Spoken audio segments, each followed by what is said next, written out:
Hey everyone, welcome to learn stop. This is Samiksha and आज हम discuss करने वाले हैं one of the greatest philosophers, political philosopher. So he is Karl Marx. Okay, so let's begin. Firstly इनकी introduction देख लेते हैं इनके बारे में। So the greatest of all political philosophers, then he was a German philosopher, economist, historian, sociologist, political theorist, journalist and socialist revolutionary. So ये सिर्फ philosopher नहीं थे, इनमें हिस्टोरियन, इकोनॉमिस्ट, ये सभी चीज़ें आप कह लीजिए, हर एक इन्होंने सब्जेक्ट की जो है पकड़ रखी थी। देन मार्क्स को हमेशा बोला जाता है कि उनके मतलब कि दो साइड्स थे, एक तो यंग एंड एक ओल्ड। यंग वाले जो मार्क्स थे वो कंसर्न रहते थे with alienation, human nature and morality. And old वाले जो थे, he was more deterministic with in depth study of workings of capitalism. So marks की जो क्रिटिकल थ्योरीज थी वो थी सोसाइटी, इकोनॉमिक्स एंड पॉलिटिक्स के बारे में, जिसको कलेक्टिवली हम कहते हैं Marxism. And it holds that they hold that human society is develop through class conflict. तो इन थ्योरीज़ के थ्रू यही बताया जाता है। मार्क्स का एक स्टेटमेंट है कि philosophers have only interpreted the world, what matters is to change the world. So ये लाइन इन्होंने जो है, ये बहुत ही फेमस लाइन है एंड ये काफ़ी हद तक ये बात सही है कि बहुत सारे फिलोसफर्स आए गए, उन्होंने कितनी थ्योरीज़ दी, लेकिन दुनिया जो है वो अपने हिसाब से चल रही है। यहाँ पे इन्होंने कैपिटलिज़म को क्रिटिसाइज़ किया, कहा कि कैपिटलिज़म टिकेगा नहीं, जो है वो वर्किंग क्लास जो है वो प्रोटेस्ट करेगी, रिवॉल्यूशन होगा, बट ऐसा कुछ हुआ नहीं। इनके काफ़ी सारे जो एजम्पशंस थे, इन्होंने जो बोला था कि ये आगे होगा, वो बहुत सारे जो है गलत प्रूफ हुए हैं। Then he calls his theory as praxis. So praxis का मेनली इसका मतलब ये है, आप कह लीजिए कि एक एक्शन के ऊपर बेस्ड होती है थ्योरी, या फिर theory leading to action. Okay, so it means whatever we do should be based on the proper understanding, and based on understanding we must formulate policies। ऐसे ही नहीं हवे में मतलब policies बना दी, so एक understanding होनी चाहिए। Okay, so next is he was a critic of capitalism and believer in socialism। so obviously ये जो थे कैपिटलिज़म को क्रिटिसाइज़ करते थे एंड ये जो है आप कह लीजिए, जबकि कैपिटलिज़म के क्रिटिक हैं, तो ऑब्वियसली ये एक बिलीवर हैं सोशलिज़म के। And he is known as god that has failed.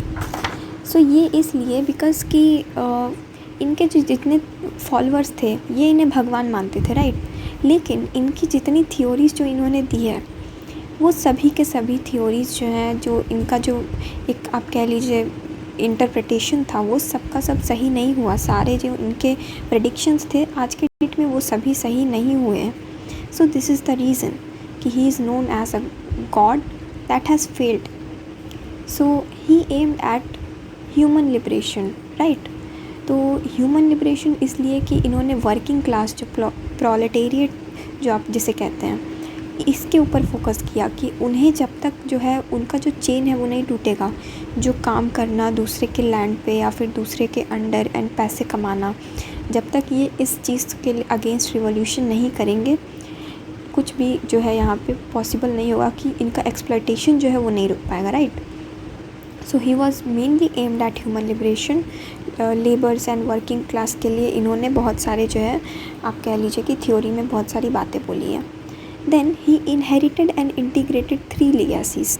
क्या क्या है? तो German, French political thought and English economics. Okay, next हम देखते हैं कि definition of socialism as per him. So इनका जो सोशलिज्म था वो साइंटिफिक, ये कहते थे कि ये बहुत साइंटिफिक है, राइट। एंड इनका जो कहना था कि सोशलिज्म जो इनके पहले थी वो यूटोपियन थी। मतलब कि यूटोपियन इन द सेंस कि उसमें जो एक होता है ना, एक ऐसा इमेजिन करना कि लाइक ऐसे ऐसे सिचुएशंस होंगे, बट ये रियल लाइफ में पॉसिबल नहीं हो सकता है। अगर मैं आपसे बोलूँ कि कम्युनिज़्म का जो पूरा का पूरा थ्योरी है, क्या वो सच में फॉलो होता है? चाइना जो स्टेट करती है कि कम्युनिस्ट है, तो क्या आपको लगता है कि सच में वो कम्युनिस्ट है? नहीं।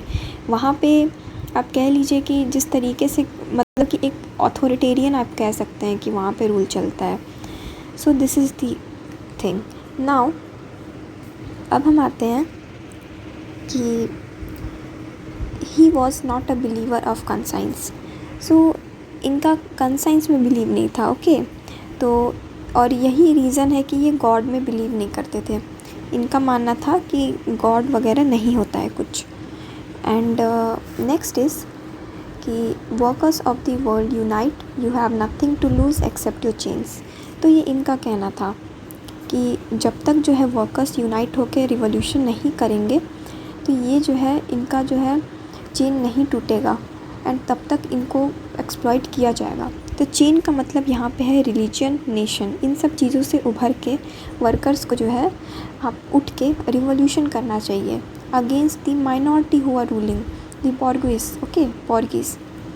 देन इनका कहना है, ये जो मार्क्स थे इनका और गांधी का, दोनों का आप कह सकते हैं कि ये दोनों एनार्किस्ट थे, राइट। तो एनार्किस्ट बेसिकली यहाँ पे इन लोगों का मानना था कि एक स्टेट जो होता है ना, वो नहीं होना चाहिए। स्टेट होना, एक स्टेटलेस सोसाइटी इज़ बेस्ट, इनका इन दोनों का मानना था। So this is the similarity between both. Then हम देखते हैं कि बुक्स कौन कौन सी इनकी फेमस है। तो दो mainly books, Das Kapital and Communist Manifesto. So ये दोनों बुक्स जो है, मैंने यहाँ पे पिक्चर भी लगाई है इन दोनों की, आप देख सकते हैं, ओके। एंड आप यहाँ देख सकते हैं कि जो इस इमेज में जो रेड जितनी कंट्रीज़ हाईलाइटेड है, ये सारी जो है कह लीजिए कि इनकी ही थ्योरी पे, जो कम्युनिज़्म को फॉलो करने वाली ये थ्योरीज थी, कंट्रीज़ थी। तो ये सभी कंट्रीज़ हैं, चाइना, रशिया, आप ये सब देख सकते हैं। अफ्रीका में भी कुछ कंट्रीज़ हैं, यूरोप में भी हैं, देख सकते हैं आप। देन हम आते हैं, इस स्लाइड में मैंने जो पिक लगाई है, यहाँ पे आप देख सकते हैं कि जो ये केरला में एक म्यूरल है। तो ये केरला में जो कम्युनिस्ट पार्टी है वो उन्होंने ये लगवाई है। So they are also following his theory. And then हम आते हैं Friedrich Engels. So Friedrich Engels जो है, एंजल्स या इंगल्स जो भी आप बोलिए, he met the German socialist Marx, जो है उन्होंने मिले फ्रेडरिक एंगल्स से। कहाँ पे? कैफ़े में। And they had a life long friendship, right.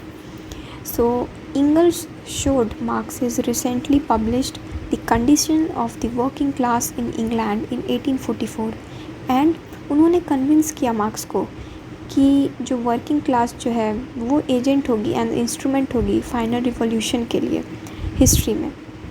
Than marks और इंगल्स दोनों ने जो है मिल के क्रिटिसिज्म की philosophical ideas of Marx former friend Bruno Bauer पे। सो बॉर के ऊपर इन्होंने जो है बहुत सारी, इन दोनों ने मिलके क्रिटिसिज्म की, ठीक है, काफ़ी इन्होंने इसके ऊपर बातें बोली, क्रिटिसाइज़ किया। देन आता है हमारा कि how state will be governed in the absence of state, right. जैसा कि इसमें बोला गया, मार्क्स ने बोला कि स्टेटलेस सोसाइटी होनी चाहिए। तो ये कैसे होगा? तो बेसिकली इसमें ये होगा कि the role of state will be taken up by the voluntary associations like self help groups. Self help groups जो है वो हेल्प करेंगी सबको एंड वो देखभाल करेंगी स्टेट की, नॉट स्टेट, पीपल की। सो आज की वीडियो में इतना ही एंड बाकी जितने भी इनके थ्योरीज हैं वो मैं डिटेल में डिस्कस करूँगी नेक्स्ट वीडियो में। So till then stay tuned and thank you so much for watching.